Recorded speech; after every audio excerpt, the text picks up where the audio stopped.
លោកជំទាវស្ត្រីទី1ជាគ្រូពេទ្យទាមទារទំនួលខុសត្រូវខ្ពស់ប្រឈមជំងឺបាក់ទឹកចិត្តខ្លាំងហើយបញ្ហានេះអាចធ្វើឲ្យគ្រូពេទ្យសម្លាប់ខ្លួនបាន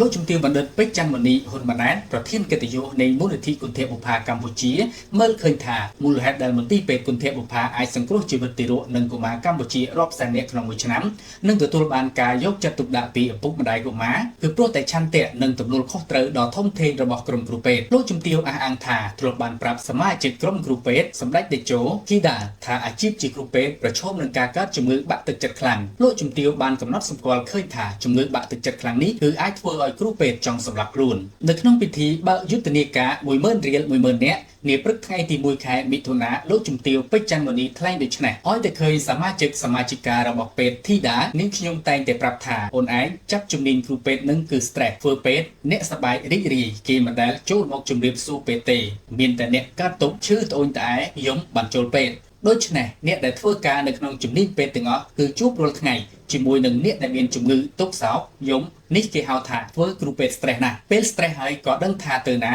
ដោះស្រាយបញ្ហាបែបណាទៀតចឹងបានឃើញមួយរយៈមានលោកគ្រូពេទ្យនៃគ្រូពេទ្យមួយចំនួនកើតជំងឺ depression បាក់ទឹកចិត្តធ្ងន់ធ្ងររហូតដល់សម្លាប់ខ្លួនឯងក៏ថាបានពីព្រោះតែទំនួលខុសត្រូវខ្ពស់និងធ្វើការជាមួយអ្នកដែលមានជំងឺលោកជំទាវបណ្ឌិតថ្លែងថាសភាពនៅក្នុងបន្ទប់ព្យាបាលជំងឺនៃមន្ទីរពេទ្យបានធ្វើឲ្យផ្លូវចិត្តក្រុមគ្រូពេទ្យស្រត់ចុះជាបទពិសោធន៍របស់លោកជំទាវផ្ទាល់នៅពេលដែលជួបអ្នកជំងឺក្នុងមន្ទីរពេទ្យលោកជំទាវមានក្តីអាណិតអាសូរពុតពេកហើយក៏ក្រោយពេលចេញពីជួបអ្នកជំងឺវិញលោកជំទាវត្រូវសមាធិនិងចំណាយពេលដើម្បីស្ដារសុខភាពផ្លូវចិត្តឡើងវិញលោកជំទាវពេជ្រច័ន្ទមនីក៏បានអះអាងថាក្រុមគ្រូពេទ្យដែលពិនិត្យព្យាបាលជំងឺកុមារទាមទារឲ្យមានភាពអត់ធ្មត់ខ្ពស់ចេះស្រឡាញ់ថ្នាក់ថ្នមកុមារនិងមានទំនួលខុសត្រូវខ្ពស់ពីព្រោះកុមារនៅវ័យក្មេងមិនទាន់ដឹងអ្វីឡើយហើយកុមារពេលឃើញគ្រូពេទ្យមានភាពភ័យខ្លាចជាហេតុនាំឲ្យគ្រូពេទ្យពិបាកព្យាបាលនៅក្នុងពិធីដដែលលោកជំទាវបណ្ឌិតប្រធានកិត្តិយសមូលនិធិគុណធបុប្ផាកម្ពុជាមើលឃើញថាមន្ទីរពេទ្យគុណធបុប្ផាគឺជាមន្ទីរពេទ្យមួយដែលបានជួយព្យាបាលជំងឺរបស់កុមារមកពីគ្រប់រាជធានីខេត្តក្នុងប្រទេសកម្ពុជា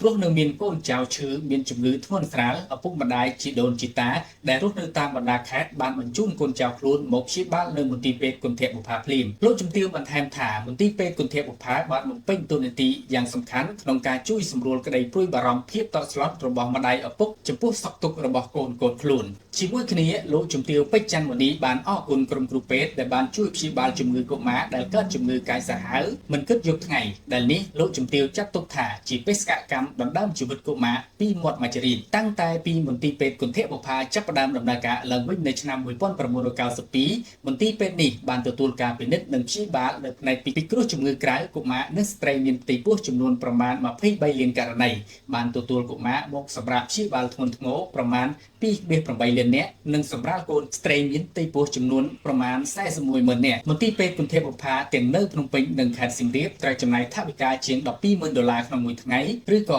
$43 លានអាមេរិកក្នុងមួយឆ្នាំដើម្បីធានារក្សានិរន្តរភាពមន្ទីរពេទ្យក្នុងការជួយព្យាបាលជំងឺដើម្បីពិនិត្យព្យាបាលជំងឺកុមារនិងពិនិត្យលើស្ត្រីមានផ្ទៃពោះដោយឥតគិតថ្លៃប្រកបដោយស្មើភាពគ្មានការរើសអើងដែលមើលឃើញពីតម្រូវការថវិកាទ្រទ្រង់និរន្តរភាពដំណើរការមន្ទីរពេទ្យនៅឆ្នាំ2025នេះលោកជំទាវបណ្ឌិតពេជ្រច័ន្ទមនីបានបន្តគំនិតព្រួយផ្ដាំបើកយុទ្ធនាការ 10000 រៀល 10000 នាក់រយៈពេលពេញមួយខែមិថុនាដើម្បីគៀងគរថវិកាសប្បុរសធម៌ចូលរួមចំណែកដល់កិច្ចដំណើរការនៃមន្ទីរពេទ្យគុណធបុប្ផានិងចូលរួមអបអរសាទរទិវាកុមារអន្តរជាតិ1មិថុនានិងបំផុសស្មារតីខ្មែរជួយខ្មែរក៏ដូចជាការរំលឹកឲ្យមានការចូលរួមបរិច្ចាគជូនមូលនិធិគុណធបុប្ផាកម្ពុជាដើម្បីផ្ដល់ក្តីសង្ឃឹមដល់ទារកនិងកុមារនៅកម្ពុជាលោកជំទាវបណ្ឌិតពេជ្រច័ន្ទមនីថ្លែងថាត្បិតការគៀងគរថវិកាដើម្បីជួយដល់មន្ទីរពេទ្យ